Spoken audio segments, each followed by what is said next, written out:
Now, welcome everybody. This is the We Were There series, our fourth installment, and we're so proud to bring this to you as a part of our Red Cross Month activities. We're getting started, sharing our red.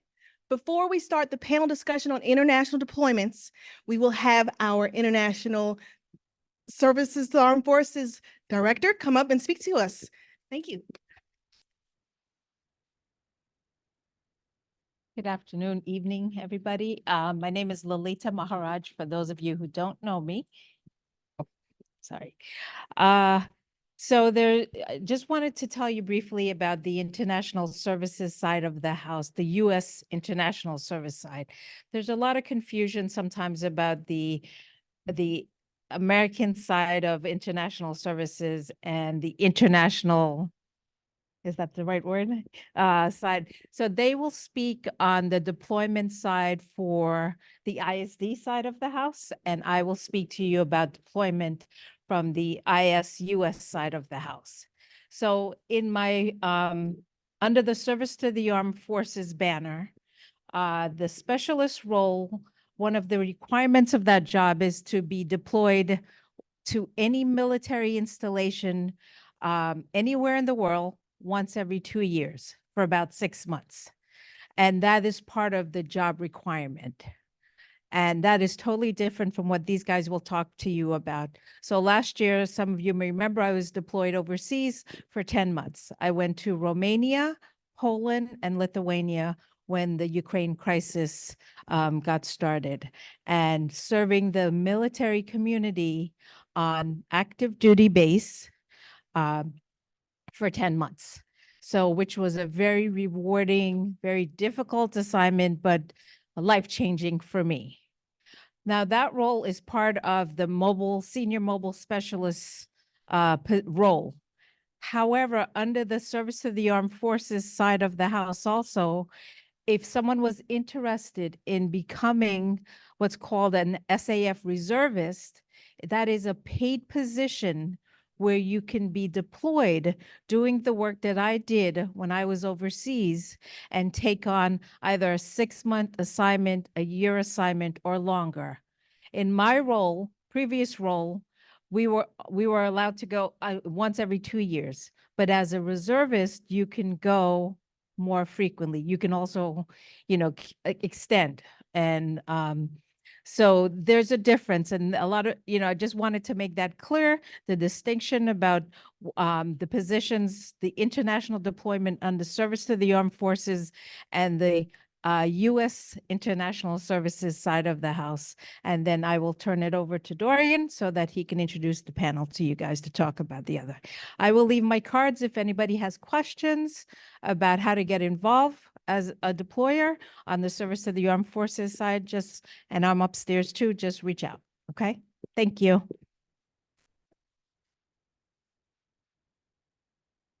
Thank you, Lolita. Hi, everyone. My name is Doran Berkovici. I'm one of the response managers. I'd like to thank you all for being here. So today we're going to be going over the international deployments. As Vicky said, this is the fourth installment. I'd really like to thank our panelists for being here. We have Regional Disaster Officer Dario Diaz, Matthew Merrick, who's the NHQ Senior Advisor for International, ISD Response and Recovery Readiness. We have Raul Nunez, who's our current Regional Director of Planning and Readiness and Situational Awareness. And we have Tiara Humans, who's the Northeastern Division Disaster Director. So thank you all for being here. We're going to get into a little bit deeper introductions about you and your past history, but I kind of wanted to talk about a few of the events that you're going to be hearing about today. So I'm going to be going over 3 events on a higher level. We're going to speak about Haiti, which began in 2010, the Haiti earthquake, the Nepal earthquake in 2015, and Hurricane Dorian in the Bahamas in 2019. Our panelists are going to be able to explain a little bit more about their paths, which include a lot of deployments that aren't these 3, but these are some of the ones that you may be hearing about throughout the discussion. So on July 12th, 2010, a 7.0 magnitude earthquake struck Haiti. Unfortunately, over 220,000 were killed, 300,000 more were injured, and over 250,000 homes were lost.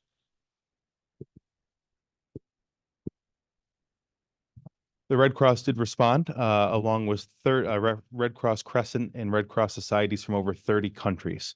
Throughout the relief operations, 4.4 million people benefited from hygiene promotion activities. 601,000 people were covered by disaster preparedness and risk reduction activities. 402,000 people benefited from livelihood assistance. 3.6 million people benefited from cholera prevention and outbreak response services. Almost 1 million people benefited from community health services, and 164,000 people were reached through housing and neighborhood recovery. Additionally, 631,000 people benefited from access to improved water and sanitation. One thing that our Red Cross leaders always speak about is that it's a good, grateful hello, but it's also important to give a good, grateful goodbye. So after the immediate earthquake, we did not just leave. The Red Cross actually stayed and made a presence through recovery planning until 2018. So this is an 8-year operation. You'll also hear tonight about the Nepal response in 2015.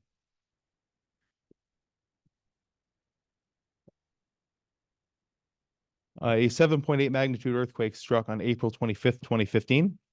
This tragic disaster took more than 8,000 lives and injured over 22,000. It damaged or destroyed more than 900,000 homes.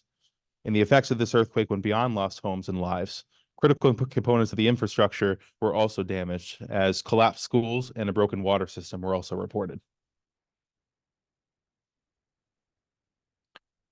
As always, the Red Cross responded, the American Red Cross, as well as many from around the world.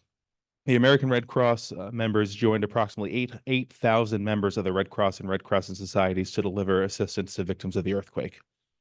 We provided financial and technical support to thousands of homeowners to assist them in homeowner-led rebuilding construction projects in their lost homes. We also helped certify more than 1,000 masons to assist in the reconstruction efforts. We supported health and hygiene campaigns such as vaccination operations and restoring drinking water. We also engaged in many prevention aspects. We engaged in over 650 community disaster risk reduction projects in over 75 districts within Nepal. One of the other disasters we'll be speaking of tonight are the Bahamas response to Hurricane Dorian. I say the Bahamas response because it did go on to affect the continental United States. So on August 24th, 2019, a Category 5 hurricane struck the Bahamas. 78 were confirmed lost. However, hundreds more were unaccounted for. Approximately 70,000 people lost their homes. The hurricane would go on to make landfall in continental United States and North Carolina as a Category 2 hurricane. So the Bahamas did take the brunt of it. As always, the Red Cross was there. Among the other activities, we donated 1.5 million gallons of water to be distributed.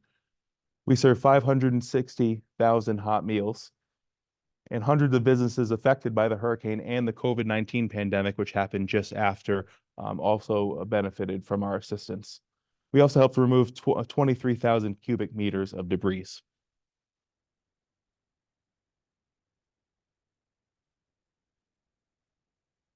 So now we're going to go on and speak to our panelists. I'm going to turn it over to Ned, who's going to lead a discussion with the panelists about some of their experiences deploying. Thanks, Dorian. So we're just going to go in order. We're going to start with Matthew and then work our way towards Daria. Just if you'd introduce yourself, talk about some of the deployments that you've been on.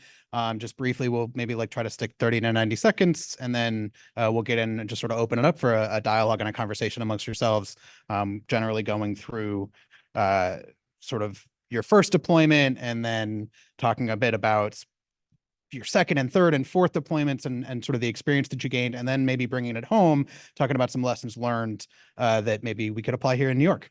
So Matthew, let's start. Yeah, sure. Thank you. My name is Matthew Merrick, and I've been working with the Red Cross for since 2007. And all of the deployments that Dorian had mentioned, I had been a part of, plus a few others, including with Tiara just 2 years ago at in Poland when the Ukraine crisis broke out. All right. Hi, everybody. My name is Raul Rivera, and I am the Director of Planning and Readiness here in the Greater New York region. However, I've been part of the international roster since about 2010. I did a little bit of Haiti, but really the area where I got to really do the international stuff was Nepal, was also Typhoon Haiyan in the Philippines, and as well as the Bahamas. Hi, all. I'm Tiara Humans. I'm currently the Division Disaster Director for the Northeast, although I spent a lot of time working in the greater New York region. So this is my home region. I've been at the Red Cross for just about a decade, actually, but been part of the international roster since 2015. And I've done 3 deployments over the years with them. So my first deployment was to Haiti, not for the earthquake, but after Hurricane Matthew. And then I did spend some time in Greece, supporting a cash program that we had out there for a couple months. And then my most recent deployment was with, as Matt mentioned, in Poland. Thank you. Dario Diaz, I'm the Regional Disaster Officer here in Greater New York region. I've been with the Red Cross a long, long time. I was 16 years old when I started as a volunteer teaching lifeguarding courses and CPR and first aid.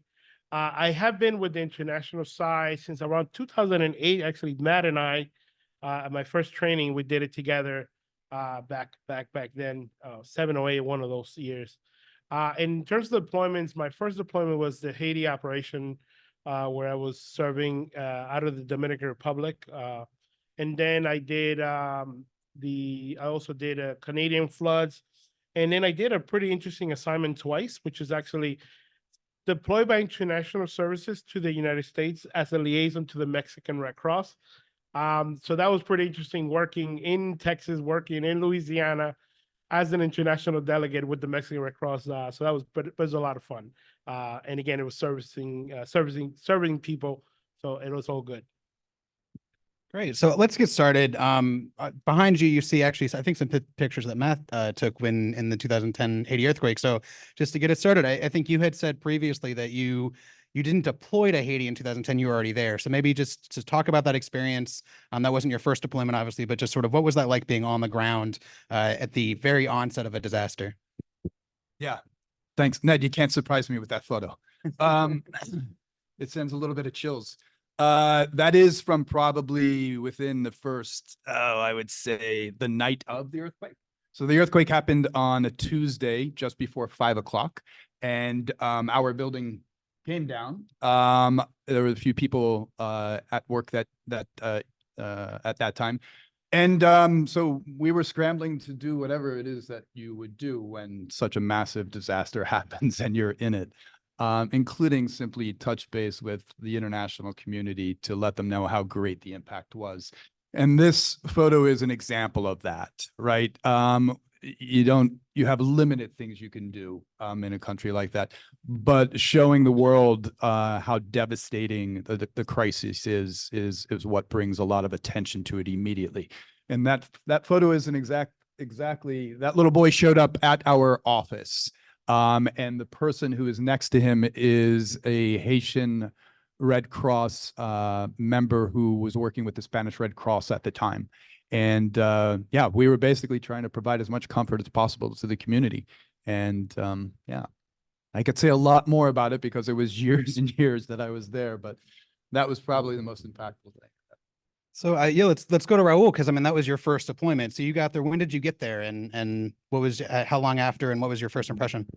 So that was sort of my on the field training round, and I was there in August of that year, and I mean, they just to see the first hand, there's still the devastation that's left over, even you know, after some time has passed to clean up, and it was just still like incredible to see like how forceful this thing was, and so it really opened my eyes to what it is I was getting myself into, and what are some of the real dangers that you're that you're going to be facing doing this type of work, but also what you know how you can help, how you can make a difference. That was really at the same time it was very it reminded me of that. So But yeah, I was there for that event. I was only there for a week, unfortunately. Again, it was a training round, and but yeah, it still remember to this day. And Dario, you were also in Haiti in 2010. Did you guys overlap? Did you know each other already? I know it was a long response, but sort of. Yeah, no, so it's actually interesting because as I said, Matt and I had trained together in '08, and in 2010, I was actually finishing up a shift here overnight, about 3, 4 days, I don't know, so many days after the disaster happened. And I was sleeping and I get a call like around 10 in the morning. I was like, "Ah, I'm tired, I'm not picking up." But then I decided to listen to the message, and it was the IROC at the time it was called, calling me to say if I can deploy to the Dominican Republic. And my role was going to be as disaster management, and I was seconded to the Federation. So my role was to supporting the Federation in support to the logistics teams that was going to be based in Dominican Republic, sending everything into Haiti. So that was something, and it was funny because I kept thinking about Matt, because he's like, I know that guy over there, because I knew he worked out there, and I just kept thinking as we're sending, the logistics team is sending stuff to Haiti. I kept thinking about the impact or how these things were being received by friends like Matt and others, right? They were receiving the stuff, but I was primarily in Dominican Republic. I started heading to Haiti one day, and that was the day that the first team from the American Red Cross was coming out, Colin chaperoning them, and they got into a car accident, and I had to go support them. And then I didn't get to go into Haiti, but I was there for about 2 months, 3 months almost, working in the Dominican Republic. And talking about your first deployment internationally, and maybe Tara, because you went to Haiti in 2016 was your first time. So how do you prepare for that? Like, were you excited? Were you nervous? So what was going through your head when you first went? Yeah, I mean, I think for me, so it was Haiti again after Hurricane Matthew, so slightly different. But I think that it was interesting for me because it was kind of a non-traditional deployment. Not that I think at this point in life, I look at all my deployments and I don't know that I've had many traditional deployments, if that's even a thing. But at the time, I was newly a delegate. I think I'd been on the team for about a year. And I think most of these folks went through some ERU training, some actually like intensive training. That sounds very exciting, and I'm actually quite sad I never got to do that. At this point, I'd done some of the initial, what's called the impact training. I'd gone for a week-long training with the team, and that was kind of it. I was a relief delegate. And at that time, when Hurricane Matthew hit, actually, I was almost getting deployed domestically. At the time, I worked for Dario, and with I worked for you. And he was like, well, before we deploy you domestically, why don't you check just to make sure that you're not going to get pulled for the roster? And I was like, I don't think I am, but okay. I reached out, and I think just because I reached out, so many of our roster members had already been pulled for the domestic deployments because the US was impacted by Hurricane Matthew. They were like, you know what? We're sending a bilateral team. So rather than kind of going through the normal channels through the IFRC and kind of sending an ERU, because we already had a delegation in Haiti, they were sending a team out that way. Again, this all meant very little to me at the time because I didn't know the difference because my first deployment. But they're like, we're going to send you straight out there with a more experienced team. So it was very quick. I think, we knew I was going to go somewhere. I thought it was going to be domestic, and then I ended up going out to Haiti. So it was definitely a quick moving bit. I think it was, so I was obviously nervous, and it was a lot of drinking from the fire hose. I think it's just, I think especially for domestic employees who also are on the international roster, it is even just the vocabulary and the acronyms we were kind of joking about earlier. It's a whole different world to kind of understand, as well as the role. So it definitely was a lot of drinking from the fire hose, I'd say, but it was definitely an eye-opening experience, kind of like Raul had mentioned, just to kind of get out there. And, the other thing I will note is that even being out there after Hurricane Matthew, just seeing the impacts that the earthquake had, not only the impacts of the earthquake, but even just of the response and some of whether the good or the bad, press and everything after that, how much of an impact that had on on the country, but also on the Red Cross and on the teams there. So it was still something that was very relevant even while I was out there. Yeah, and just making me think, like, you're seeing damage and destruction and pain and anguish, and how do you take care of yourself and your own well-being? You're far away from home. You're not always speaking the same language as the people in your country. So maybe Matt, how do you take care of yourself? I think your first deployment was 2008. to Haiti, if I'm not mistaken? Yeah. So for me, using Haiti as an example, it's a little different. I was prepared. I had been living in Haiti for nearly 5 years already. And so my language, cultural sort of comfort level was normal, was high. However, I think regardless, a disaster brings on a new set of complexities and stresses. So you always have to be mindful of the work-life balance.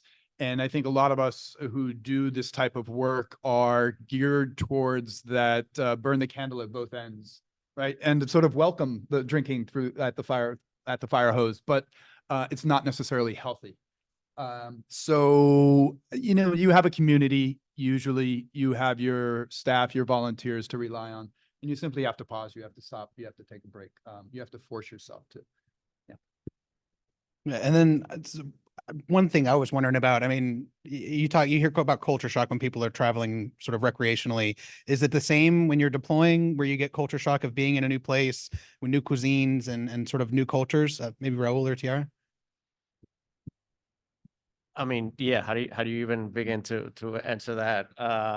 So it's literally in a different country. You know, in my case, when I went to the Philippines and Nepal, it was literally the other side of the world, and it is the other side of the world, and just different. On top of that, throwaway massive disaster, and you know, it's a whole different world. But I mean, you just have to keep in your mind what it is that you're there to do. You're there to help, and you have to keep a mentality of I'm just gonna do the best that I can. You know, I can't get wrapped up in like, well, what if I don't do enough? What if I don't do well? You just have to just go in there and do what you can, and you can't stress out about every single little thing because then you just become ineffective. You know, if you can't get out of your own way. But it's just everything is different. You know, I remember one time I was asking one of this is in Nepal, and I was asking one of the mountains of this hotel that was where we're staying, and I was asking one of the guys that worked there, I was like, why you guys have like dogs here on the grounds?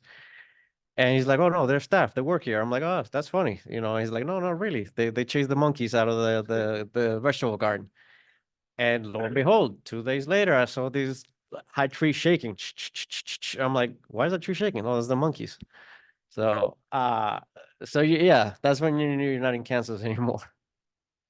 Is it hard to find levity in some of those moments when you're in such a serious situation, or is it sort of like gallows humor where you sort of cope with the severity of the situation by not making light of it, but sort of making jokes amongst each other? And, you know, I think people in this room probably know, you know, you're out on a disaster response, you're dealing with a serious issue, but, you know, you try to keep a smile on your face, you try to keep your spirits up. So how do you balance that sort of the levity with the severity of what's going on? Maybe Tara?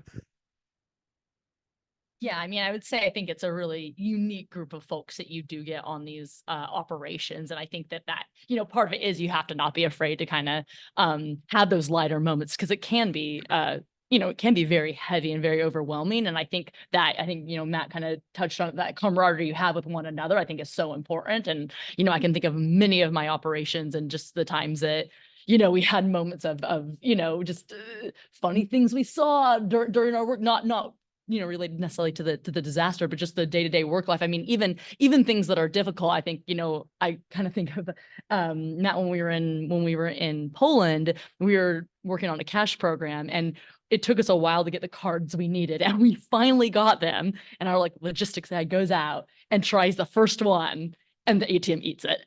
And it was just like, it's like things like that where you're just like, and you just almost can't help but just like, luckily it was actually just like that random ATM was really bad and actually wasn't as big of an issue, that specific issue. But, you know, things like that do happen. You kind of, I think having each other really helps because you're all kind of in this together.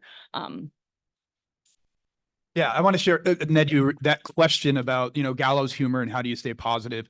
I'm reminded of a time when I was in Bangladesh responding to some annual floods and doing a flyover in a helicopter, assessing the damage. And I was reminded that regardless of the crises and disaster that might be happening at the time, humanity is still present everywhere we are. And there were kids playing in the floodwaters, and they couldn't be happier and more giddy to see this, you know, giant helicopter flying over. It was the greatest moment of their life.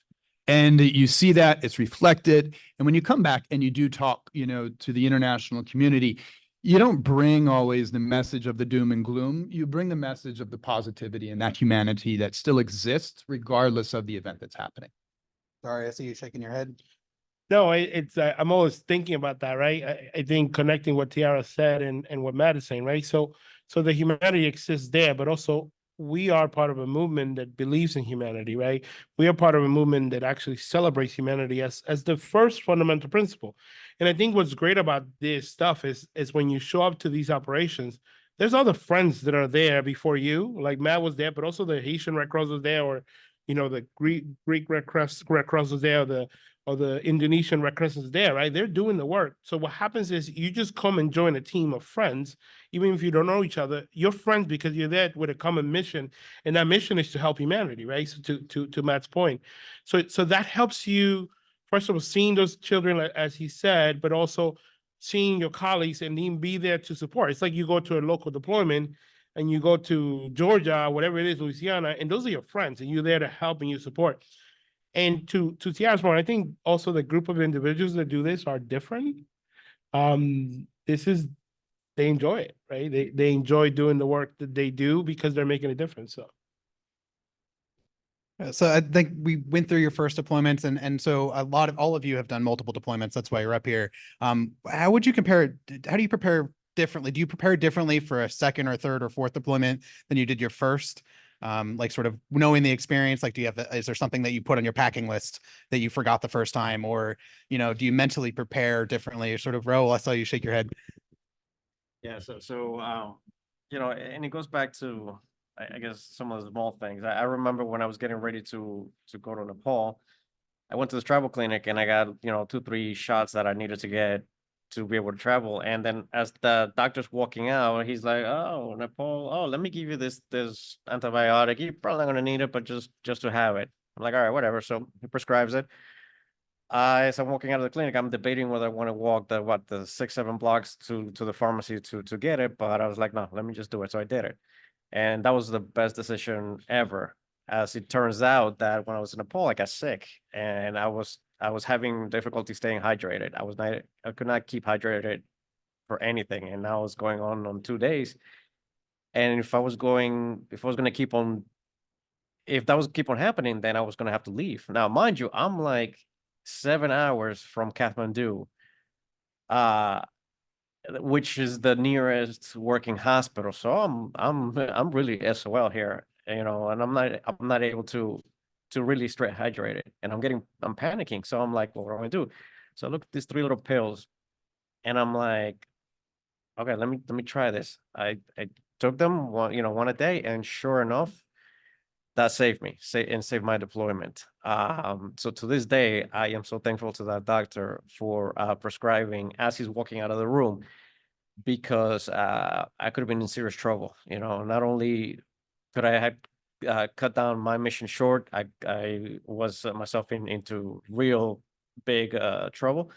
But I was I was 7 hours from anything that was functional. So long story short, it's really some of the small things, you know, like you know, medication that you can take with you, or anything to stay hydrated, or things like that, is what I prioritize. So you know, dry Gatorade and whatnot.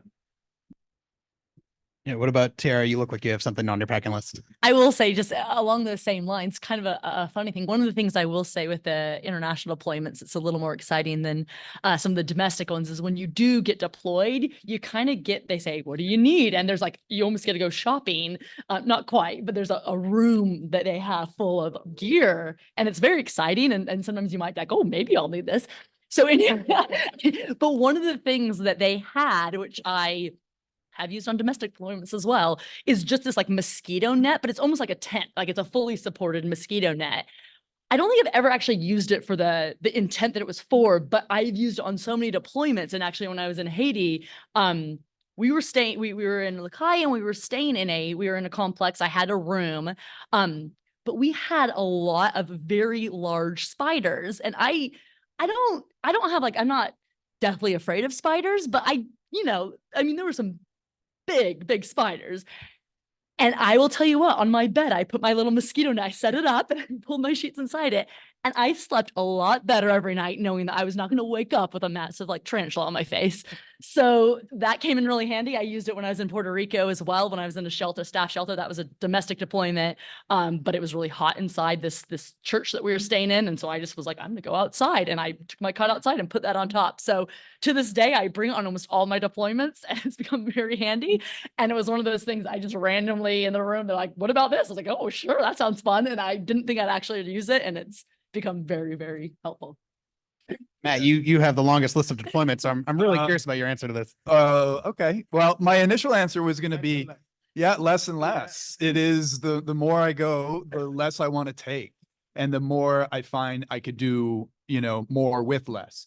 However, the mosquito dome that Tiara is talking about, I did use once in Nepal when I came home from being out in the field all day at the hotel.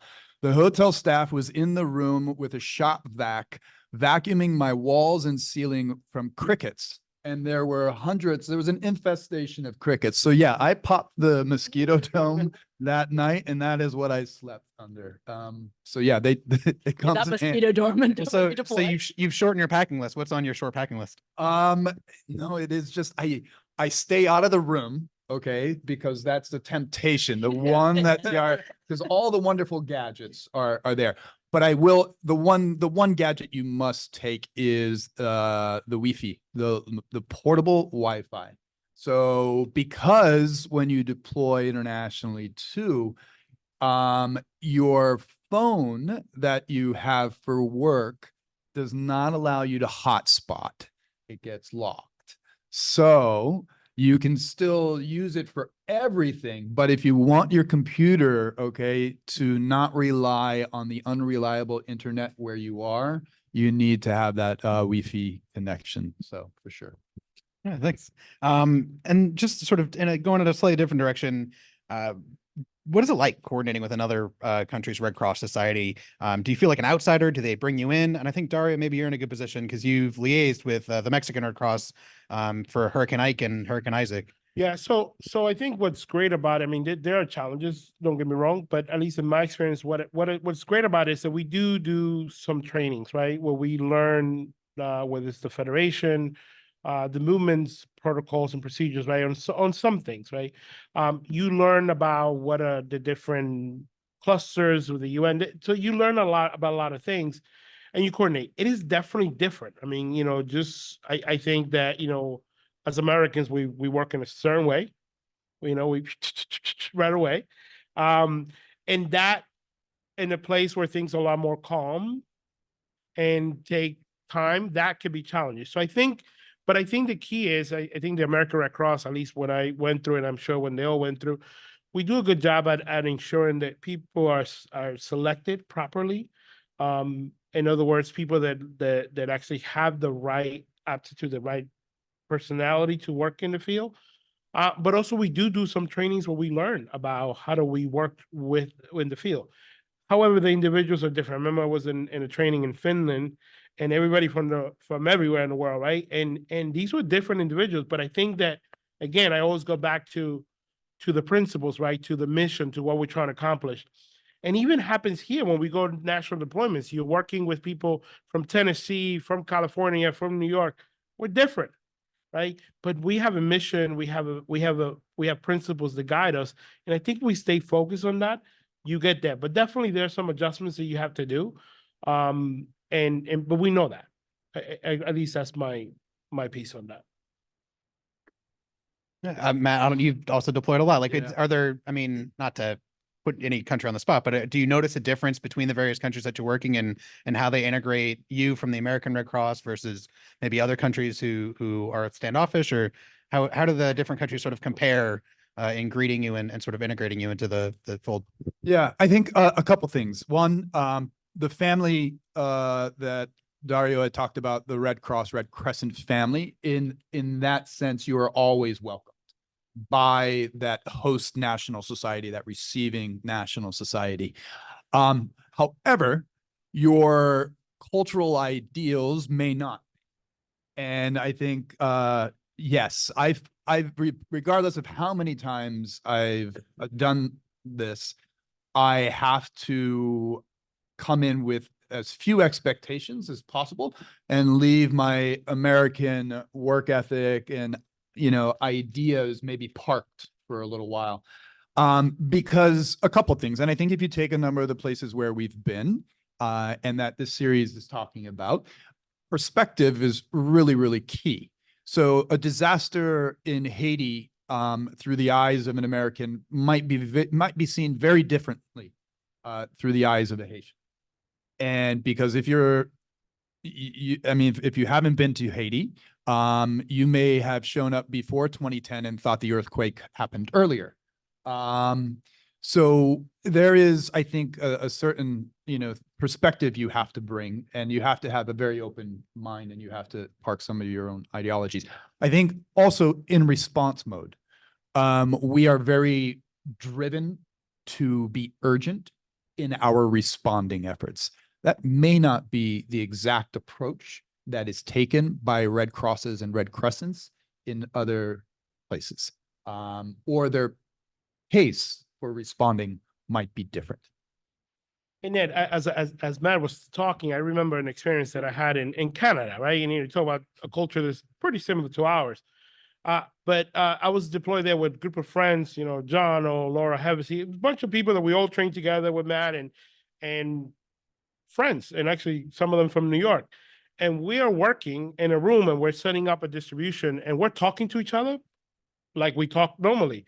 And then a Canadian leader comes to us and says, hey, I really need you guys to be nicer to each other. Like, you're really like yelling at each other.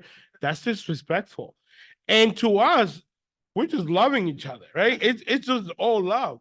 But it goes to show you what Matt talks about. You have to leave some of that and keep that in mind and be mindful.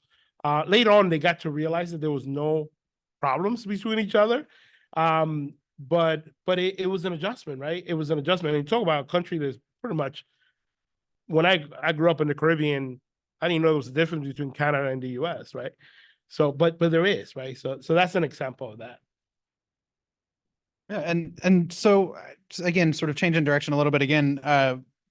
What's one of the things that what do you remember about your deployments? Like, what solidified your desire to be somebody who deploys internationally, and what's motivating you to keep going? Maybe Tiara? I think one thing that always stands out to me, and it's not necessarily specific to international deployments, but I think it's something that I've seen a lot there and domestically, is just the team that you're with. And I mean, the volunteers as well. I think that's something that always really, it really blows my mind, is just the amount of volunteers. And many times these are folks that have been impacted themselves. So, for example, when we were in Poland, we were doing a cash program, and most of the folks that were helping deliver that cash assistance and set up our distribution centers and all that, those were folks that had come from Ukraine themselves, that had they were impacted directly by this. And the folk, I mean, just the amount of time. I mean, I remember there was one time we were going around and we were trying to give out, we're like, take a water break. And they're like, are you crazy? Like, no, we've got all these people to get through. We've got to help everyone. And it was just the passion that people have and how much people help one another. Like, I think, like many people have said tonight, is just like, when there is this disaster, like, everybody's in that together, and the way that people come together, whether it be the communities impacted, the volunteers that come help support, I think that's always just something that really inspires me. And I think I see that in all my deployments. That Ro, what about you? For me, it's purely just wanting to help, and wanting to do something that's meaningful, that contributes to humanity. And that could maybe sound a little bit selfish, but that's just, purely why I do it. I just want to, help. And Yeah. And so Ro, just to stay on you, you went, my understanding, you went to the Bahamas to focus on how the local Red Cross Society could maximize their contribution to the disaster response operation. Do you remember some of the suggestions you gave them? So yeah, so some of the suggestions we have made on the so by the way, I was part of a team of 3 that got deployed from here to kind of help the Bahamian Red Cross Society have a bigger role in the disaster relief world. Their mission scope was more focused on what we call blue sky or steady state, which is sort of program delivery, meaning, if deliver food to somebody that may be sick, or do something along the lines of social work. So theirs, it was more focused on that type of blue skies. And they found themselves coming up short when it came to this huge disaster, and they were looking for what are some of the bigger ways that they could get involved. And that's actually what we were there to kind of look at, what some of the things. And basically it was the leverage power volunteers, which of course is tricky because the Bahamas is a bunch of islands, so that's a huge lift within itself. But that's something that we're not doing, and to of course establish a disaster or bolster the disaster services program for purposes of disaster. So that's some of the one or two of the suggestions that we had made for them. Great. And yeah, and then so we had a question from our Zoom audience. How do you deal with, this is from Barbara, how do you deal with the different languages spoken by the other Red Cross, Red Crescent, Red Mag and David responders? Like, obviously there's a language barrier. Do you have like a translator in sort of the camps with you? Do you have like a pocket dictionary, an app? Maybe we'll start with Matt, because I think you again have all. Yeah, I think what you'll be surprised at is how many people speak English in the world. And that's basically every Red Cross I've been to. There have been a multitude of people, staff and volunteers, who speak English fluently. That being said, Google Translate is a great tool. The AI that's coming online nowadays is going to be even better. But that does help you get through some of those tight spots. There, in the international services, there is, more seriously, a requirement if you are being deployed, whether one of the 4 official languages of the Federation, of the movement, is requested. And you do not deploy unless you do have that language competence. What are the 4 languages? Do you remember? English, Spanish, French, and Arabic. Raul, back to you. So you deployed to Nepal by yourself as a relief delegate. How does that compare to deploying, like you said, you were in the Bahamas in a team of 3? I think you guys have sort of described deploying in a group. How does it compare deploying solo versus in a broader team? So it is scarier. Definitely scary, because you go in thinking that you're gonna have at least that little bit of safety net going in a team.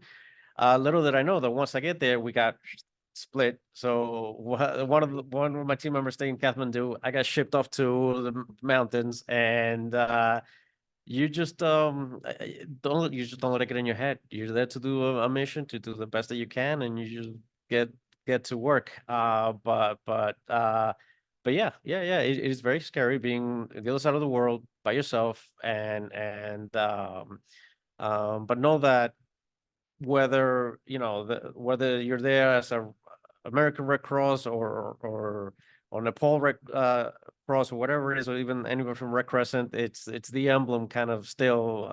You feel protected by that, and you don't feel alone when you're wearing that emblem. So that's really is very important. And as a father of 3 children under 3, do you sort of miss the solitary time? Oh, hell yeah. Yes, I do. I just want to go back to the serious conversation.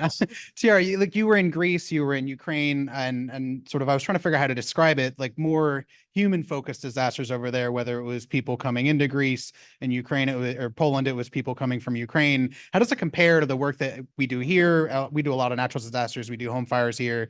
We're talking about earthquakes and floods. How does it compare dealing with sort of a human, not a human created crisis, but a crisis of human behavior versus an act of God or natural disaster?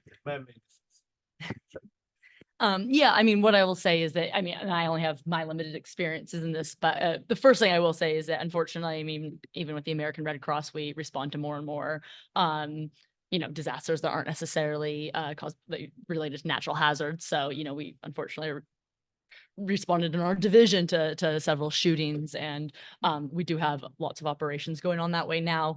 But having said that, I think that, for me, at least what I experienced working on some of these where there was movement of people is, a lot of times is just looking at even just the support bases that folks have and the navigation of a whole new system, right? So, a lot of times when I've worked on, say, domestic deployments, there may be a disaster, but folks may still have, whether it be friends or family or some of that support nearby or in a vicinity, and they may know the resources in an area or know what they're eligible for. Whereas I think that sometimes I would say even for myself, when I was in Greece, it was quite a complex, not only just what the humanitarian agencies are doing, but even the government, what folks may be eligible for or may not. That was confusing to me. And I can only imagine kind of, going through everything that some of these folks have gone through and then trying to navigate those aspects as well as, multiple language barriers, I think can be a huge challenge. I'm sure Matt has other thoughts from that. Yeah, the last thing that Tiara said, I think, is extremely important regarding these new crises. Population movement is another way to categorize them. Protracted or complex emergencies. And I think what I would mention that would be helpful for the audience here is a lot of the Red Cross or Red Crescent societies that might respond are sometimes not as well established as the American Red Cross. So these systems that we have here that are matched with FEMA and other agencies allow for the aid to maybe travel in a little bit more structured and way. If you're deployed, as Tiara knows, in some of those contexts, you have to negotiate, some of those systems on the spot sometimes with local government agencies. So not only are you doing your Red Cross job, but you're also trying to figure out a structural issue to provide services to people who've been affected. I will also highlight, I think, an important fact on this. The trends are these crises and emergencies are growing. They are more and more so than natural disasters at this point. And our services to meet those need to sort of pace with those trends. So I think that segues a little nicely into going into sort of lessons learned from international deployments and how we can apply them here in New York. How would you describe the difference between an international deployment as compared to a domestic deployment? Tiara, you do a lot of this sort of throughout the Northeast. I know you sort of touched on it, but sort of more specifically. Yeah, I mean, I think even just building off of what Matt said, as far as, one of the things I will say that I also have noticed, and I know that Dario kind of helped me to realize this too, is like when I first started doing cash assistance, started doing the cash training, I remember at some point saying to Dario, I'm like, I don't have any experience with this. I'm like, yes, you do actually have lots of experience with cash. I'm like, oh, of course we do. Like, that's what we do every day. And most of you in this room know that, we give out cash assistance. The American Red Cross all the time. So I think there's a lot of those like similarities. But I think kind of to what Matt kind of spoke about as well, is that oftentimes it's going to be a bit more complex, and I think we take a lot for granted, right? We have a cash program that's well established. We know exactly how to give the funds. We know how to problem solve, we know how to troubleshoot. And we don't have to think a lot about a lot of the wider aspects where when you go out there, it may not have been established yet. I think I mentioned earlier that when we got our cards, we didn't even know for sure if they were going to work in Poland. Like there's a lot of trial and error, and there's a lot that you have to kind of navigate on the spot. So I think you have to really, and coming back though gives that kind of appreciation of the bigger process to do a lot of what we've done. And I think that, one of the things, even in recent years, I think the American Red Cross has done really great at is that scaling up piece. Like even in the last, few years, we've gone from a system of giving financial assistance that can scale really well, whether it be a DAT call, whether to be a large disaster like, the wildfires in Maui, et cetera. So I think that was one of the big things, though, is that there's a lot more to navigate, and there's a lot more decisions you need to make on the spot and figure out. And again, I'd say trial and error is such a big part of it too. We have a question here. We're going to go a little out of order. So take a question here. Go for it.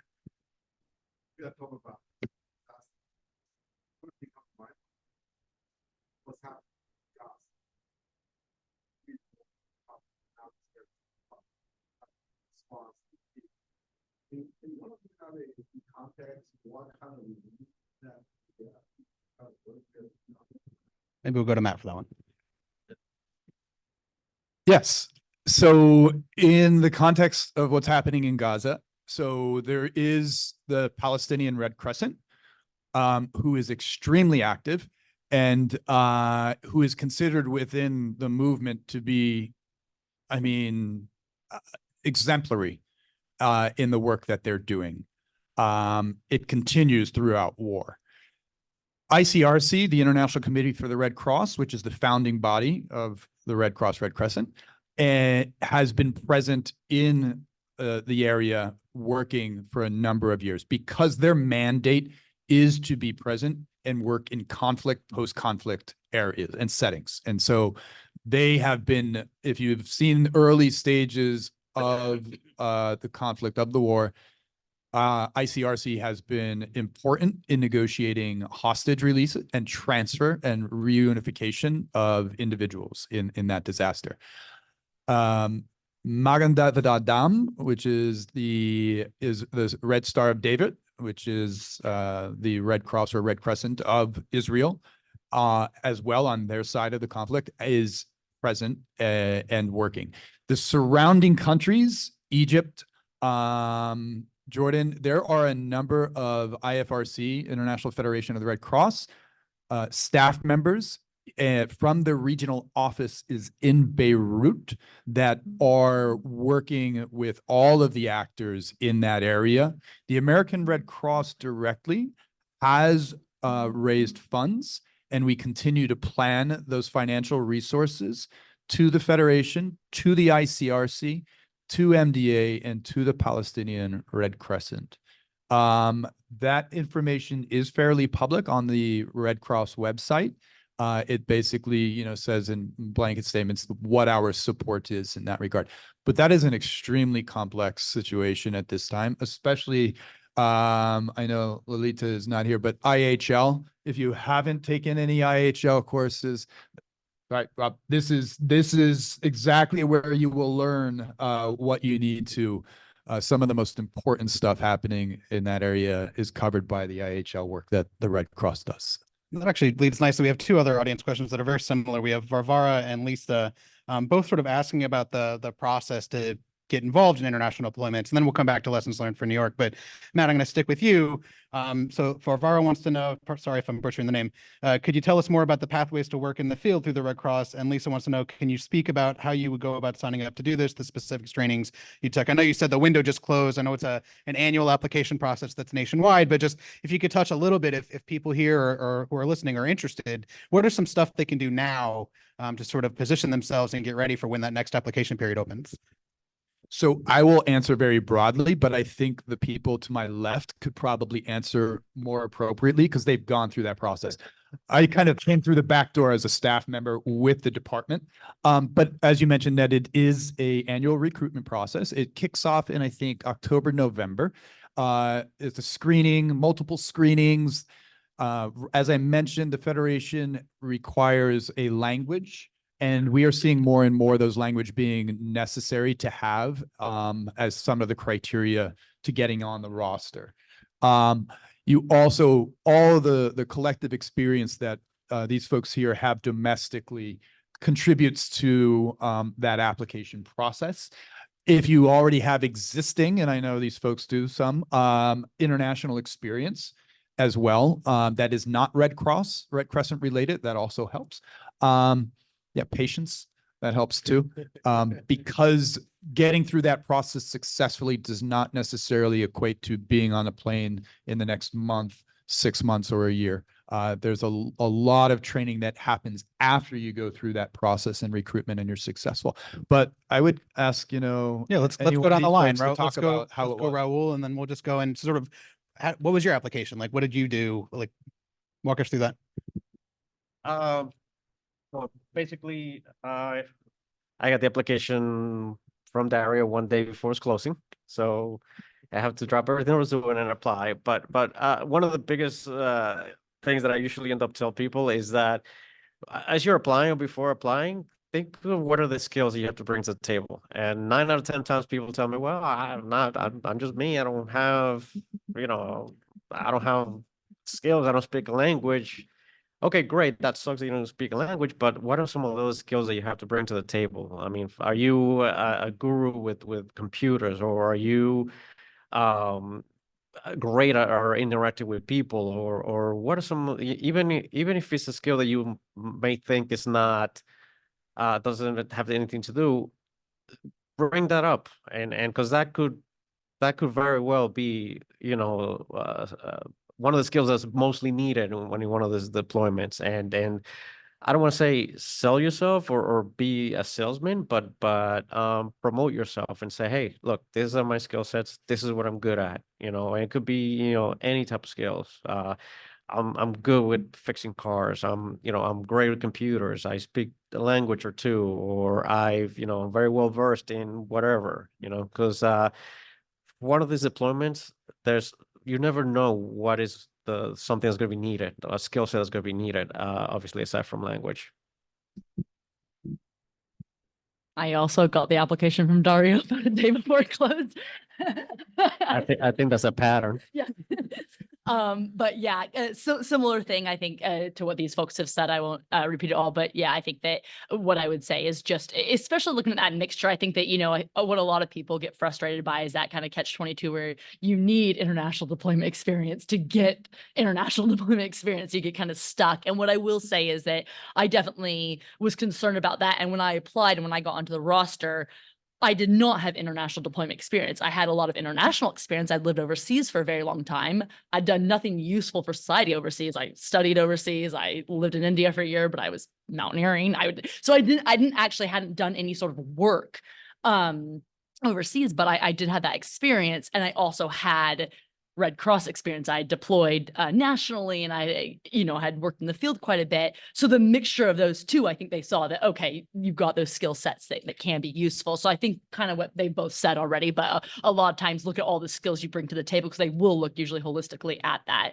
And then, and the other thing I'll say is also that mindset as well. And think about, why you want to be involved, and just that flex. I think personality wise, I'd say I think that flexibility is really important. And I think that, Dario and I used to talk a lot about, like, sometimes there's the things that look sexy, and a lot of times these deployments and what you do, it's not everything that you're gonna put up in your mind. So for example, when I was in Haiti, we had a lot of security issues, and I know that the folks that would call, my friends back home, be like, oh my goodness, it must be so intense. I'm like, not really, I can't do anything. So I'm actually sitting in this compound for 5 days playing Uno with my 3 colleagues and eating canned soup. Like, it's not, so I think it's also like knowing like the reality of it is that, you do have to have that flexibility, and it's not all going to be, the super intense. You need to be prepared for that, but there are those aspects as well.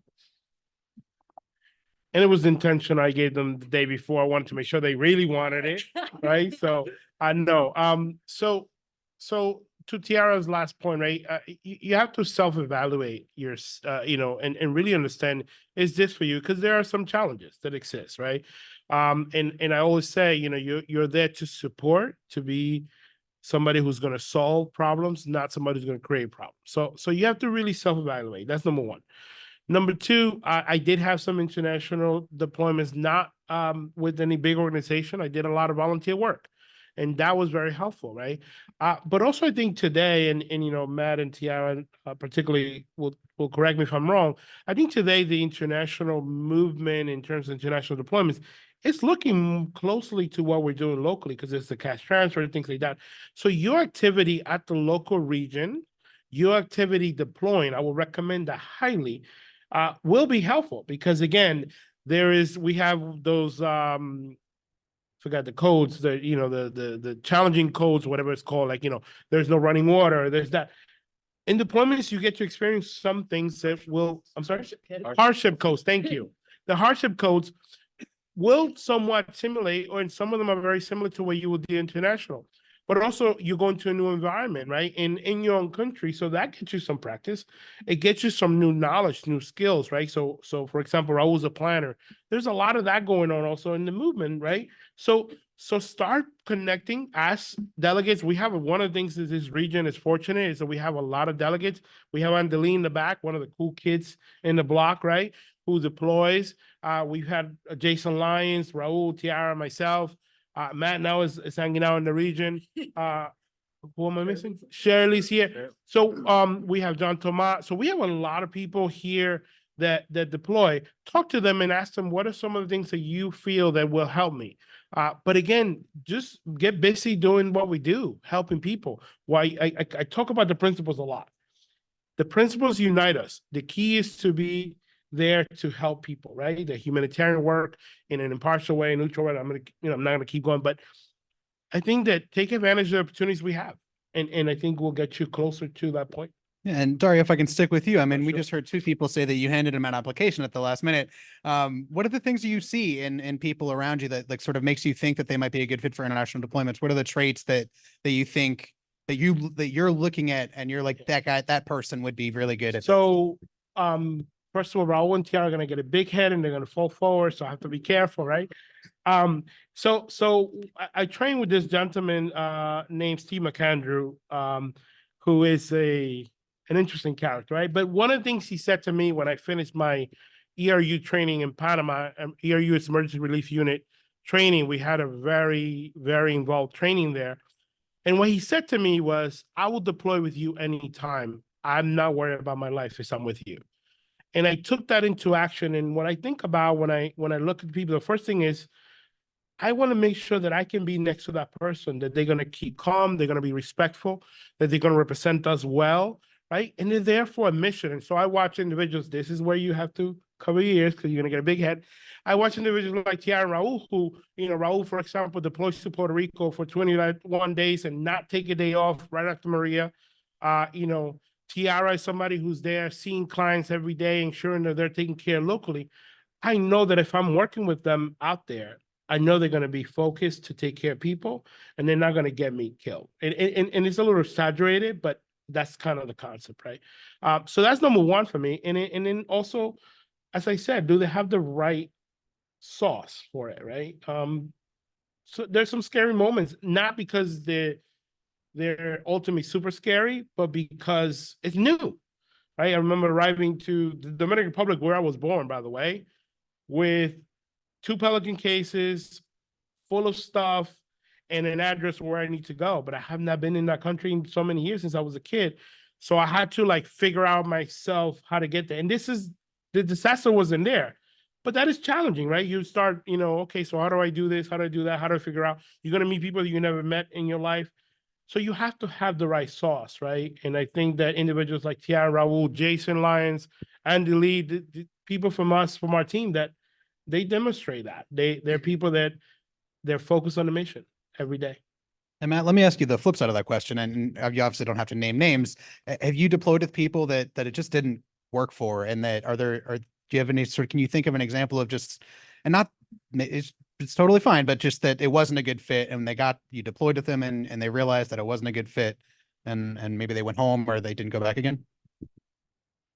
Yeah, it has happened. It's very infrequent. And if you don't do anything extreme where you get sent home or you can't handle it, you might also just be an additional unnecessary burden to the management or to your teams and stuff. So it is important, I think, to have the right people, to have the right competencies, the right criteria, the right experience, be seasoned. And yeah, you do. The sauce, I think, is great. I mean, because it is a bit ambiguous what makes up that sauce. But yeah, it has happened where people aren't the right sauce. The sauce is spoiled. I don't know what other sauce metaphors I could. Too much salt in the sauce. Too much salt in the sauce. Yeah. So let's pivot back to applying what you guys have learned internationally back here. Tiara, you're involved in disasters throughout the Northeast. Are there lessons that you brought back? And I know you sort of talked about this a little bit with the cash assistance. Are there lessons you brought back that you see either being implemented in various parts of the Northeast or that you think should be? Can you just speak a little bit to sort of what are you bringing back here? Yeah, I mean, I think that, kind of like I mentioned with some of the cash assistance programs, that stepping back and having to kind of look at a lot of other aspects of it, I think it helps with our own programs as well, because it helps me have a more critical eye as well, right? Because I think that one of the things, I think we've been good at the last few years, like I mentioned about this, but it's very easy to get kind of set and like, this is our program and this is what we do and that's it, right? But there's room to improve, and we are constantly still scaling up. And I think that the more I go out and I am part of these operations and you see, if anything, I think that I always say this in life, I feel like if anything, each experience I have, I learn what not to do as well, right? So like I think we all probably can relate to that, where you do something that you're like, oh, that didn't work, and you're not going to do that again, right? So I think that's the other thing too, is like I kind of mentioned a lot of the trial and error and things like that. And I think that constantly throughout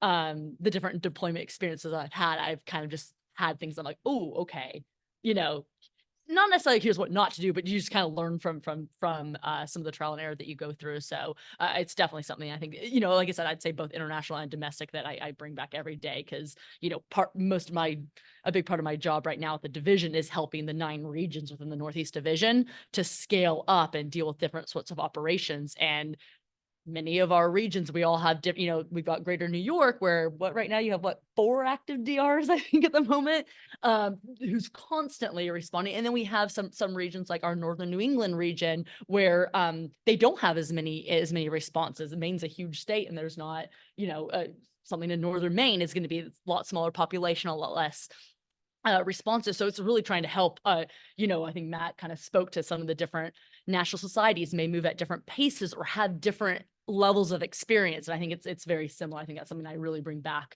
to supporting the different regions in the Northeast, especially, but even when I deploy. Thanks. And Raul, what about you? What have you brought home from a deployment and I know you work on sort of the info and planning side, so maybe a different perspective on the lessons learned. So, I mean, one of the things that sticks with me to this day is the have cultural awareness and cultural knowledge, because that could make or break your deployment. And be mindful of cultural differences that you're working with, even here in stateside, because that could make or break your deployment. And again, I always rely on my stories to kind of be my lessons learned. And I remember in Nepal, usually when we deploy, you get cash advance that empowers you to do some hiring of local labor, to offload trucks and whatnot. And, I was doing that. We were offloading some Red Crescent products onto a warehouse. And, I hired, what was it? It was at the time 6, 7, 8 folks. And I'm, feeling great about myself. I would say, hey, I've hired these guys and giving them something to do. They're earning a little money, and we're, helping the mission. So lo and behold, 40 minutes into the work, they almost walked out on me. But I'm like, okay, I'm paying these guys well. What's happening? And unfortunately, what happened is that they learned that I was paying the women the same as the men, and they were not too happy about that. Which I won't get into that because for obvious reasons. But it was it was just the culture, part of the culture, unfortunately. Luckily, me and a partner from the Bangladeshi Red Crescent, we were able to kind of settle them down a little bit. But again, culture, is having knowledge of the culture can make or break, and unfortunately, ignorance, is not an excuse. Yeah, and sort of speaking of culture and sort of trying to wrap up before we sort of open up to any questions people have, like New York City is known for being sort of a haven of cultures from around the world. Notoriously, I would argue, and I think most people here would argue, you can find any culture's cuisine in this city. So Matt, I don't know if you just moved to New York, or have you sought out any of the cuisines that you fell in love with on one of your deployments? Or is there a list that you got? So I haven't, but I do have cuisine stories, don't we all? One, I was asked this question a long time ago, and the answer I should have given was my mother's cuisine. Okay, so and that still is my go-to answer going forward. And I come from a Polish heritage, and my mother's pierogies are the best. Oh, yeah. Okay, so going to Poland and then discovering that there are all these others, they were never as good as my mother's. However, last night we were at a Knicks game, my wife and I, and we were sitting next to this couple who happened to be from the Philippines visiting New York. Philippines is really big on basketball. And has anyone ever heard of balut? It is the worst cultural cuisine in the world. So, and they agreed, okay, if you could get past the smell, you're basically talking about a fertilized duck egg or fertilized egg that then's fermented. All right. And it is, yeah. So I would stay away from that. If you're seeking out, places to eat, do not look for the Filipino cuisine that is known as balut. Well, let's just go down the line on that. Raul, have you found yourself looking for cuisine that you encountered while deployed? No, fortunately not. But I would tell you there was one place in the Philippines, Andox, which to this day, if I remember the name of the damn chicken place, it was amazing. But I do like where he's saying your mother's is the best. Yeah, I don't know that I have any specific like coming away from a deployment. I will say, randomly when I was actually in Poland, I got turned on to Georgian food, which is super random, but like there were some really great places in Warsaw that had Georgian food, and me and my colleagues go there, and so I came back to New York, and actually down the road there's a Georgian place that just opened up, and I was like, I have to check it out because it was so good. So like Poland got me fixated on Georgian food, and then we actually were in Georgia over the summer, not work related, and it was delightful, and I ate tons of it. So not really the local cuisine, but it was delicious, and Poland does great Georgian food. And Dario, when I first started here, you were introduced to me as if you have any questions about where to find food. I'm a foodie. I mean, there's proof to that. And so what's the question again? You talk about food. I'm just. Well, thinking so what the my- broader question is there a cuisine that you encountered while deployed that you really liked, or that you find yourself looking for here in sort of the haven of local food? So deploying, not so much with the Red Cross, but then I went back. So after Haiti, I went to Haiti because I didn't get to do Haiti inside Haiti.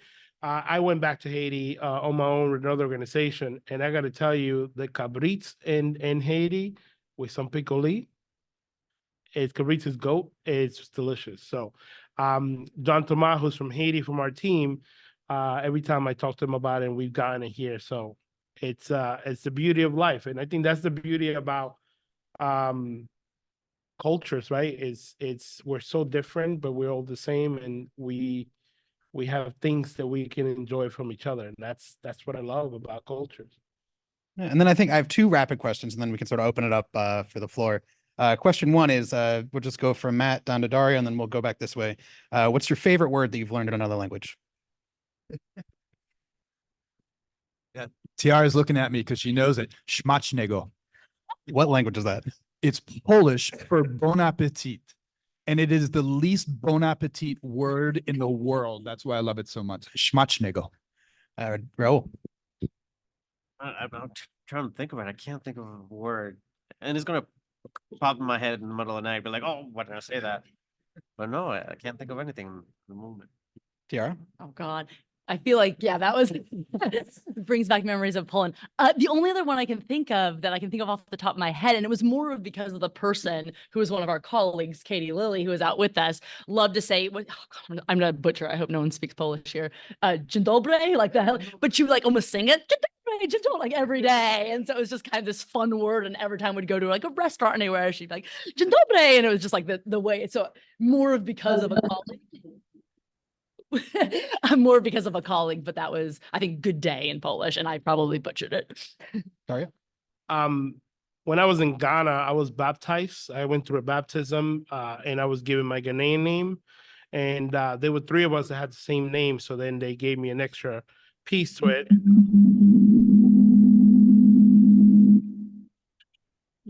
And so my name is Yao, but the other piece I like is Yao Kassier. Big Yao is what they call me over there. So.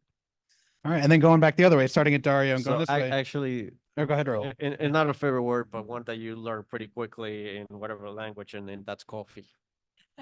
Coffee and where and where. Raul, I thought your favorite was lentils. When Raul came back from I'm still Nepal, recovering. he couldn't eat lentils for like a whole year. I was eating lentils every day for lunch and dinner, every day. So we know what to get for the food next event. Dario, we'll start with you. Come back this way. What's the first thing you do when you get back home after a deployment? Food again. I mean, of course, give hug to my family, also good stuff. Food, two things. A Dominican dish called mango, which is mashed plantains. Love that stuff with some pickled onions, fried cheese, fried salami, and fried eggs. Sometimes, and that's a breakfast meal, and pizza. I have to eat those two things when I get back home. Tiara?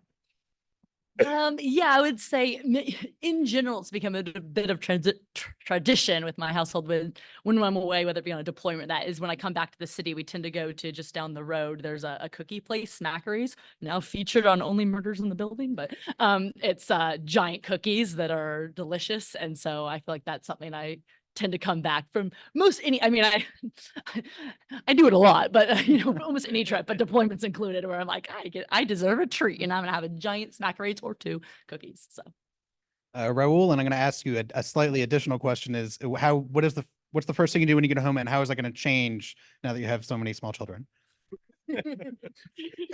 So the favorite thing was just to turn off my brain and veg out for like a week and kind of like just hibernate and not think of anything, just let my mind wander. Of course, now with 3 small kids, it's just not happening at all, ever. But yeah, that used to be my thing. And Matt? Am I allowed to say physical affection? Sure. My wife's in the audience, so no, of course. It's reconnecting, right, with family. And I think and disconnecting. So connecting and disconnecting. Great. And so that's all I got. And I think we can turn it open to the people in the room if you have questions. I know there are people online, and I know we're having some technical difficulties with the camera.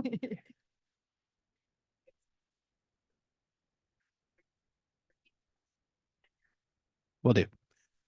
See a question. Let's try.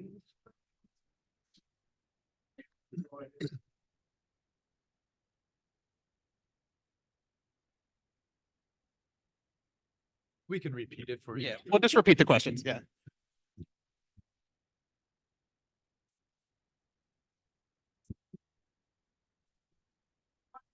One person sort of problem and have seniors in that situation, or have felt that you can have the resources or known other NGOs around here that could be a good point out for that person. Because I see myself so many situations where I've worked in NGOs and I have services. So the question is, have you ever found yourself in a position where you don't have the resources to help, and sort of how do you navigate the network of NGOs to help point people in the right direction so that somebody can help? I can try. I think the answer is yes. I think that's happened directly. But I also we are there at the request of the local Red Cross. So I also would like to message that we should not entirely be the interface between the community, and language might be a barrier. But when it has still happened, and it's a lot to take on, right? Because you want to help. So you have to navigate, okay, how do you be helpful without sort of going outside the boundaries to be helpful? In most of the disasters that I've been a part of, we do have the resources. And if we are not the ones providing the services, the local Red Cross has the network to ensure that that person can be referred in some capacity to where those resources are being provided. Because I'm sure even here domestically, right, you have parameters as the Red Cross of what type of assistance you do provide, and then a pathway to referral for assistance that you can't. I don't think that's different in the international sphere. But I do think what's interesting is if you are approached directly and you have to deal with something, because there's always someone who, I've had this happen. My sister couldn't be here today, okay, to receive the financial assistance. She's in the hospital. How do I? And then okay, is there a proxy? How do you, work within the boundaries of that assistance without, so I do think you also have to separate yourself from that humanitarian aspect without crossing the line of, the rules, right? Yeah. Dario, I'm sort of interested in your insight of this as well, at least from the New York perspective. I'm So sorry. then from the New York perspective, when we, and our responders deal with this a lot, you get to a disaster response, a home fire, and there's limits to what we can do. Just maybe speak to sort of what we do here and if there's a tie-in internationally, but. Yeah, no, so, and again, I think I agree with Matt. I really didn't have not faced that in the international, but in the national side, right? What we have is, and I think in international, there's some similarities there, but we build relationships with communities, right? So we are the locals in this case, right? So locally, you build relationship with the communities, and then the idea is you sometimes refer, but sometimes actually it's actually us calling partners, say, hey, this came up. Can you do that? And I'll give you an example locally. There was an explosion in Harlem, and people that were not affected by the explosion directly were having issues with debris, with air quality. So we were then able to reach out to one of the, to Honeywell, who produce air purifiers through our development folks. And then we were able to bring that to the community, right? So that's the type of stuff we do. What I did international, a little different, not so much client. When I was in Dominican Republic, I was working for the Federation, but I was the American, right? So automatically it was like, oh, there's an American, go to the American. A lot of people that just wanted to, oh yeah, can you use me to work? And that was another. So then we established something with the Dominican Red Cross and others to see if they can do it, because I couldn't absorb them. So that was one of the issues that I dealt with, but never, as Matt said, the other piece, not so much. Any other questions in the room? Yeah, so you guys have dealt with different Red Cross societies, meaning Red Cross from other countries, in the deployments. And each one of you mentioned one thing that you like how all the Red Cross did. And you don't have to mention the country, but just curious about all the Red Crosses, what you deploy. The one thing that you say, oh, we could do this one, that's interesting. So the question is, if you guys could each go through and just one thing, a lesson learned or something, a best practice you might take from another country's Red Cross Society. We'll start with Raul and Tiara, and then go to the outside. Well, I to this day, I admire the Philippines Red Cross for because they were able to get young volunteers, these 14, 15-year-old kids, like it was an army. They were able to raise them from the ground. They just showed up in droves, and that was amazing to see. That was like just so incredible to see, like these young kids ready to help. And I mean, we're not talking about a handful, we're talking about like an army's worth ready to help. Tara?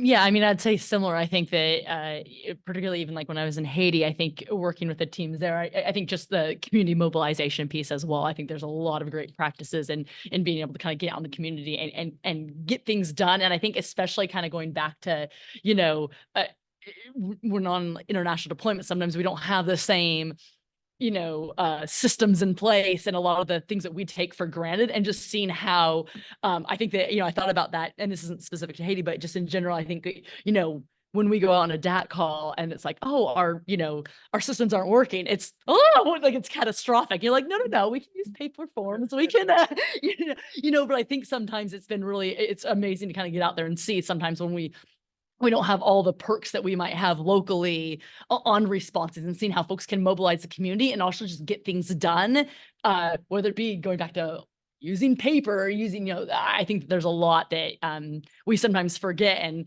we have the luxury of not having to deal with that all the time. But when it does happen, we really struggle. So I think coming back, I always kind of think about that. And that, again, isn't necessarily just with international deployments, but just in a lot of deployments in general, you kind of see that having to kind of work from scratch. I'll do Matt and then Dario.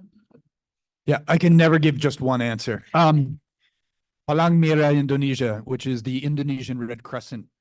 Like Raul said, the way they were able to mobilize young people, we had a base camp set up and they would bring in dozens and dozens of people. And Indonesia is a giant archipelago, from all over. And they would show up with their backpacks at night on tuk-tuks, you know, and they would plant themselves for the next 2-3 weeks, work onto that site, okay, and then go back home. They were listening to country music and kicking around soccer balls too. American country music. It was hysterical. Polish Red Cross, an amazing international department that focused on emblem protection, which is a big deal in Europe, specifically with that current crisis, Ukraine crisis and surrounding countries. I'll stop there. Dario? I have to throw two as well. Number one, particularly the young adult volunteers from the Dominican Red Cross. We were sending trucks every day to Haiti, and the Dominican volunteers will get in the truck to make sure that things were safe, and they will cross to Haiti and then come back with these truck drivers that they didn't know. But I will say I'm a big fan of the Mexican Red Cross. The Mexican Red Cross get anything done.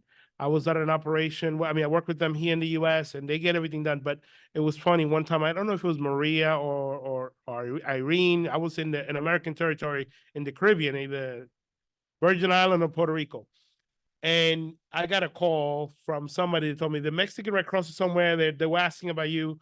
I connect with them and they're like, oh yeah, wait. And then everybody told me like what they were doing. They took over distribution of clothing. They took over this, they took over that. They just make things happen. I'm a big fan. So when, talk about sometimes what we cannot do, the Mexican Red Cross gets it done every single time. And I love them for that. And then we have a question on the chat from Courtney. She said, thanks so much for being here tonight, the work you do. She's interested in learning about how you made the step to your first deployment, particularly if you're juggling work and family.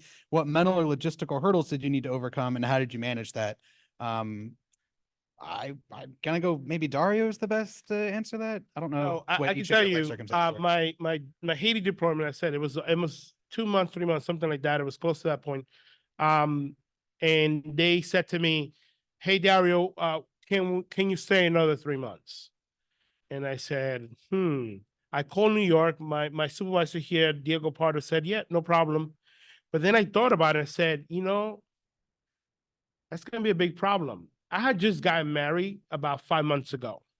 And I said, if I say yes and I stay here, I'm going to show up home and there's going to be a guy with my clothes that, dude, it's your fault. It's your fault. That, and then also Puerto Rico, this is domestic. I did Puerto Rico a couple of times during Maria and Irma, and I had just had a baby also about a week and a half. So those were tough, and I don't think I can do that again. Anybody else want to take it? I don't know your life circumstances, so I don't know what you were dealing with in 10, 15 years ago. Maybe Raul, yeah. Bro, like you just had another kid. Like your life is different now than when you first deployed. Yeah. So like, would you make the same decision now that you made a decade and a half ago? So first of all, you're assuming that it's my decision to make. So that's the first wrong step there. So no, things change so drastically, and then it really, we're joking, but it really is not your decision. Is whatever's going on, so my kid about to start school, is he still too young, for me to be out? So you just have to, in a sense, is their decision to make. I can tell you right now, I'm probably not going to go anywhere for another year, 2 years, maybe 3. So anybody else want to take it, or any other questions from the audience? What? Yeah. Can you speak up a little bit? I can't hear you. Oh yeah, as someone who's interested in diplomat planning, I just want to know, and this might be what opportunities are there for staff or volunteers? So the question is about info and planning and what opportunities there are for people interested. Absolutely. Sky's the limit. So we can talk afterwards, but yeah, we'll just talk about what within informed planning you're interested in and what open projects we are, time commitment, and yeah, we'll bring you in. On the international side, the International Services Department recruits for 4 domains currently. One of them is operations management and leadership. The other is information telecommunications, ITT. Andy sitting back there. Information management. Sheila is sitting right there as well. Shirley, sorry. And we also have relief in cash. We also are exploring what the Federation calls PMER, which is planning, monitoring, evaluation, and reporting. And as Dario mentioned earlier, it is an increasing need in the international sphere to have good planners. And so, yeah, I think there's certainly, it's a growth area. And great. I think that brings us to 7:30. I just want to thank everybody in the room and online for joining us to hear about international deployments. And we were there. I want to thank all of our panelists for taking time out of their schedules to join us tonight. And thank you all and have a great night.